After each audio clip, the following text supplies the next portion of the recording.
നമുക്ക് എന്നും ചെയ്യേണ്ടി വരുന്നൊരു കാര്യം എത്ര മടിയാണെങ്കിലും നമുക്കിത് ചെയ്യാതിരിക്കാനും പറ്റില്ല. അതാണല്ലോ അല്ലേ നമ്മുടെ ഡ്യൂട്ടീസ് എന്ന് പറയുന്നത്. നമ്മുടെ ജോലികളൊക്കെ നല്ല സന്തോഷത്തോടെ ചെയ്ത് തീർക്കാൻ നമുക്ക് കുറച്ച് പോസിറ്റിവിറ്റി കൂടി ഈ അടുക്കളയിലേക്ക് കൊണ്ടുവരാൻ നോക്കാം. രാവിലെ തന്നെ കുളിയും പ്രാർത്ഥനയും ഒക്കെ കഴിഞ്ഞ് അടുക്കളയിലേക്ക് കയറിയാലേ നല്ലൊരു വൈബായിരിക്കും കേട്ടോ. കൂടാതെ നമ്മൾ ഒരു ചന്ദനത്തിരിയോ താമ്പ്രാണിയോ കത്തിച്ചിട്ട് നമ്മൾ അടുക്കളയിൽ വെച്ചാൽ നല്ലൊരു ഫ്രഷ്നെസ് ഫീൽ ചെയ്യും. പിന്നെ ഈ അടുക്കളയിലെ ജനലും വാതിലും ഒക്കെ ഒന്ന് തുറന്നിടാം. അടുത്തതായിട്ട് കുറച്ച് പ്ലാന്റ്സ് നമുക്ക് അടുക്കളയിൽ വെക്കാം. അപ്പോൾ ഇങ്ങനെ വാങ്ങി വെക്കേണ്ട ആവശ്യമൊന്നുമില്ല. ഇവിടെ കുറേ പ്ലാന്റ്സ് ഉള്ളതുകൊണ്ട് ഞാൻ ഒന്നെടുത്തിട്ട് അടുക്കളയിൽ വെച്ചൊന്ന് മാത്രം. നമ്മൾ സാധാരണ മണി പ്ലാന്റ്സ് ഒക്കെ ഇല്ലേ, അതൊക്കെ വെച്ചാൽ മതി കേട്ടോ. ഇങ്ങനെ ഹാങ്ങിങ് ആയിട്ടുള്ള മണി പ്ലാന്റ്സ് ഒക്കെ വെക്കുമ്പോൾ നല്ല ഭംഗിയായിരിക്കുമല്ലോ.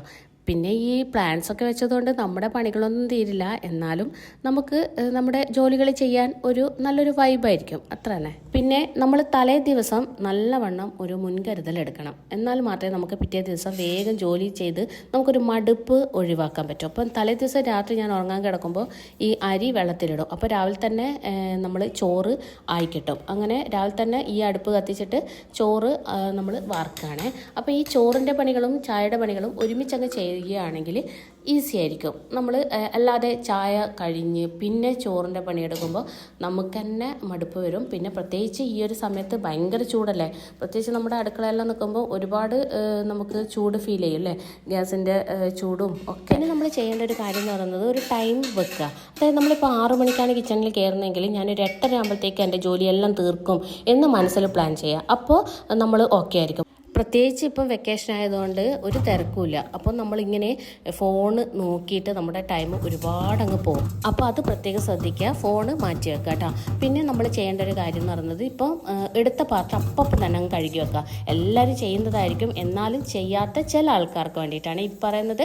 അപ്പം നമ്മളിപ്പോൾ ഞാനിപ്പോൾ ചോറ് വാർത്തു, അപ്പോൾ ആ ചെമ്പ് ഞാൻ ആ സ്പോട്ടിൽ തന്നെ അങ്ങ് കഴുകി വെക്കുകയാണ്. അപ്പം നമ്മളിങ്ങനെ ശ്രദ്ധിക്കുകയാണെങ്കിൽ നമുക്ക് ലാസ്റ്റ് പണി കഴിയുമ്പോഴത്തേക്ക്, അതായത് നമ്മുടെ കുക്കിങ്ങൊക്കെ കഴിയുമ്പോഴത്തേക്ക് ഒരു പാത്രം പോലും നമുക്ക് കഴുകാനുണ്ടാവില്ല. പിന്നെ വേറൊരു കാര്യം, നമ്മൾ കിച്ചണിൽ ജോലി ചെയ്യുമ്പോൾ ഒന്നുകിൽ ന്യൂസ് വെക്കുക, അതായത് റേഡിയോ വെക്കുക, അല്ലെങ്കിൽ നമ്മൾ പാട്ട് വെക്കുക. അപ്പോൾ ഈ ഒരു കാര്യം, പാട്ട് എന്ന് പറയുമ്പോൾ പാട്ട് ഇഷ്ടമുള്ളവർക്കാണെങ്കിൽ നല്ല റിലാക്സേഷൻ കിട്ടും, നല്ല രസമായിരിക്കും. പിന്നെ ന്യൂസ് വെക്കുകയാണെങ്കിൽ നല്ലതായിരിക്കും. കാരണം നമുക്ക് ഈ അടുക്കളയിൽ തന്നെ ഒതുങ്ങിക്കൂടാതെ നമ്മൾ ലോകവിവരവും എല്ലാ പുറത്ത് നടക്കുന്ന കാര്യങ്ങളൊക്കെ നമുക്കറിയാൻ പറ്റും ഈ റേഡിയോ വെച്ചാൽ. അല്ലെങ്കിൽ നമ്മൾ പേപ്പർ വായിക്കാൻ കൂടെ സമയമില്ല എന്ന് പറഞ്ഞ് അങ്ങനെ അങ്ങിരിക്കും. പിന്നെ പ്രധാനപ്പെട്ട വേറൊരു കാര്യം എന്ന് പറയുന്നത്, നമ്മൾ രാവിലെ തന്നെ അടുക്കളയിൽ കയറുമ്പോൾ നമുക്കറിയാം അല്ലേ എന്തൊക്കെയാണ് ഇന്ന് നമ്മൾ പ്രിപ്പയർ ചെയ്യേണ്ടതെന്ന്. അപ്പോൾ എന്തൊക്കെ സാധനങ്ങൾ എടുക്കണമെന്ന് നമുക്കറിയാം. അപ്പോൾ നമ്മൾ എന്താ ചെയ്യേണ്ടതെന്ന് വെച്ചാൽ എല്ലാം ഒരുമിച്ചെടുക്കുക. അതായത് നമുക്ക് ഇന്നത്തേക്ക് ആവശ്യമുള്ള എല്ലാ പച്ചക്കറികളും ഒരുമിച്ച് എടുത്ത് കഴുകിയിട്ട് നമ്മളിത് കട്ട് ചെയ്യാനിരിക്കുക. അപ്പോൾ ഈ കട്ടിങ് നമുക്ക് വേറെ ആരെങ്കിലും ചെയ്ത് തരുവാണെങ്കിൽ ഒരുപാട് നല്ലതായിരിക്കും.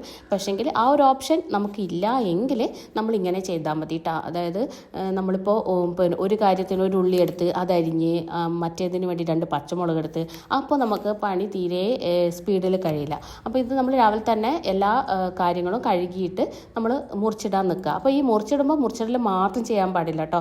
കുറച്ച് നമ്മൾ അരിയുന്നതിനോടൊപ്പം തന്നെ, അതായത് ഈ ഗ്യാസിൻ്റെ അടുത്ത് നിന്ന് തന്നെ നമ്മൾ അരിയാണെങ്കിൽ നല്ലതായിരിക്കും. ആവശ്യമുള്ള സാധനങ്ങൾ അരിഞ്ഞിട്ട് അതപ്പം തന്നെ കുക്കിംഗ് നടത്തുക, അപ്പം തന്നെ അങ്ങ് ചെയ്യുക. അങ്ങനെ ആകുമ്പോൾ ഈസി ആയിട്ട് പണികൾ തീരുന്നതായിട്ട് എനിക്ക് ഫീൽ ചെയ്തിട്ടുണ്ട് കേട്ടോ. അടുത്തതായിട്ട് മാക്സിമം നമ്മൾ എടുത്ത പാത്രം തന്നെ വീണ്ടും ഉപയോഗിക്കാൻ നോക്കുക. കുറേ പാത്രങ്ങൾ ഉണ്ടാകുമ്പോൾ നമ്മൾ വലിച്ചിട്ട് ഒക്കെ നമുക്ക് തന്നെ ഭാരമായിരിക്കും. പിന്നെന്താ, മീനൊക്കെ വാങ്ങിയാൽ അത് കഴുകി വൃത്തിയാക്കിയിട്ട് ഇന്നത്തേക്ക് കുറച്ചെടുക്കും. പിന്നെ നാളത്തേക്ക് എത്ര കുറച്ചാണെങ്കിലും നാളത്തേക്ക് അങ്ങ് മാറ്റി വെക്കും. അതൊക്കെ അമ്മേൻ്റെ അടുത്ത് നിന്ന് പഠിച്ച ശീലങ്ങളാണ്. പിന്നെ ഓരോന്നും കുക്കിംഗ് കഴിഞ്ഞാൽ അത് വേഗം തന്നെ ചെറിയ പാത്രങ്ങളിലേക്ക് ആക്കി മാറ്റുക. എന്നിട്ട് ആ സ്പോട്ടിൽ തന്നെ ആ പാത്രങ്ങൾ കഴുകിയവിടെ വെക്കുക. അപ്പോൾ നമുക്ക് വേഗം ഈസി ആയിട്ട് കഴിയും. രാത്രിയാണ് അല്ലെങ്കിൽ നമ്മൾ ചീനച്ചട്ടിയൊക്കെ യൂസ് ചെയ്തിട്ട് അതേപോലെ തന്നെ വെച്ചാൽ രാത്രി ചീനച്ചട്ടിയൊക്കെ കഴുകാൻ നല്ലൊരു മടിയായിരിക്കും. കാരണം നമ്മുടെ ടയർഡ്നെസ് ഫീൽ ചെയ്യുക രാത്രി ആയിരിക്കുമല്ലോ. ചെറിയ പാത്രങ്ങളാണ് കഴുകാനുള്ളത് എങ്കിൽ എത്ര വൈകിയാലും നമുക്കത്ര ബുദ്ധിമുട്ട് തോന്നില്ല. ഇനിയിപ്പോൾ അടുത്തത് നടന്നത് നമ്മുടെ തേങ്ങ സ്റ്റോക്ക് ചെയ്ത് വെക്കലാണ്. തേങ്ങ ചിരകുമ്പോൾ ഒരു 2 തേങ്ങ അങ്ങ് ചിരകിയിട്ട് നമ്മളൊരു ബോക്സിലാക്കി വെക്കുകയാണെങ്കിൽ നമുക്ക് ആവശ്യത്തിന് എടുത്ത് നല്ല എളുപ്പമായിരിക്കും. അത് എല്ലാവരും ചെയ്യുന്ന കാര്യമായിരിക്കും അല്ലേ. പിന്നെ ഇനി വെള്ളാപ്പത്തിന് നാളത്തേക്ക് അരച്ച് വെക്കണം. അപ്പോൾ വൈകുന്നേരം എടുക്കണം. അതുകൊണ്ട് ഞാൻ രാവിലെ തന്നെ പച്ചരി വെള്ളത്തിലിട്ടിട്ടുണ്ടായിരുന്നേ. അപ്പോൾ ഇത്രയും പണി കഴിയുമ്പോഴേക്ക് എനിക്ക് അരി അരക്കാനോ ആയിട്ടുണ്ട്. പച്ചരിയൊക്കെ വേഗം കുതിരുമല്ലോ. അപ്പോൾ പച്ചരി ഈ തേങ്ങയും ചോറും ഒക്കെ ഇട്ടിട്ട് അരി അരച്ചെടുക്കുകയാണ്. അപ്പോൾ അതും കൂടി ആയാൽ എൻ്റെ പണികളൊക്കെ കഴിഞ്ഞു. ഈ അരി അരക്കുന്ന ആ ഗ്യാപ്പിൽ 2 പാത്രങ്ങളുണ്ടായിരുന്നു, അതുകൂടി ഞാൻ അവിടെ കഴുകി വെക്കുകയാണ്. അപ്പോൾ സ്റ്റാൻഡും തുടച്ച് ഒക്കെ പണിയൊക്കെ കഴിയുകയാണ്. ഇനിയിപ്പോൾ ഈ ഒരു മിക്സിയില്ലേ, ഇതെനിക്ക് അവിടെ കൈ വെച്ച് പിടിക്കേണ്ട ആവശ്യമില്ല. അപ്പോൾ നിങ്ങളുടെ മിക്സി ശ്രദ്ധിക്കണം കേട്ടോ, അല്ലെങ്കിൽ പണി പാളൂട്ടോ. ഇനിയിപ്പോൾ എന്താ, നമ്മുടെ സിങ്ക് നന്നായിട്ടൊന്ന് ക്ലീൻ ചെയ്യുക. അപ്പോൾ രാവിലത്തെ ഈ ഒരു ജോലി കഴിഞ്ഞാൽ ഞാനിത് നന്നായിട്ടൊന്ന് തേച്ച് കഴുകി വെക്കും കേട്ടോ. പിന്നെ ഇങ്ങനെ ഒരു ക്ലീനിങ് വരുന്നത് രാത്രിയാണ്. അപ്പോൾ ജസ്റ്റ് ഒന്ന് നന്നായിട്ട് നമ്മൾ ബ്രഷും ഇതിനായിട്ടുള്ള ഒരു സ്പോഞ്ചാണ് ഇത് കേട്ടോ. അപ്പോൾ അത് രണ്ടും യൂസ് ചെയ്തിട്ട് നന്നായിട്ടൊന്ന് പൈപ്പും കൂടി ഒന്ന് കഴുകി വെക്കും. അത് കഴിഞ്ഞ് തുടച്ച് നമ്മുടെ സ്റ്റാൻഡൊക്കെ വൃത്തിയാക്കി വെച്ചാൽ ഒന്ന് അടിച്ചു വാരിയും കൂടി ഇട്ടാൽ ഇന്നത്തെ പണി കഴിഞ്ഞു. അങ്ങനെ ഇത്രയും കാര്യങ്ങളാണ് ഞാൻ എൻ്റെ ലൈഫിൽ ഫോളോ ചെയ്യുന്നത്. ഇതൊക്കെ ചെയ്തപ്പോൾ എനിക്ക് ഒരുപാട് മാറ്റങ്ങളും ഉണ്ടായിട്ടുണ്ട് കേട്ടോ. ഇതൊക്കെ എന്ത് പറയാനാ, എല്ലാവർക്കും അറിയുന്ന കാര്യമല്ലേ എന്നൊക്കെ ചിന്തിക്കുന്നവരുണ്ടാവും അല്ലേ. എന്നാലും ഇത് ആർക്കെങ്കിലും ഉപകാരപ്പെടട്ടെ എന്ന് വിചാരിച്ചിട്ട് പറയാണേ.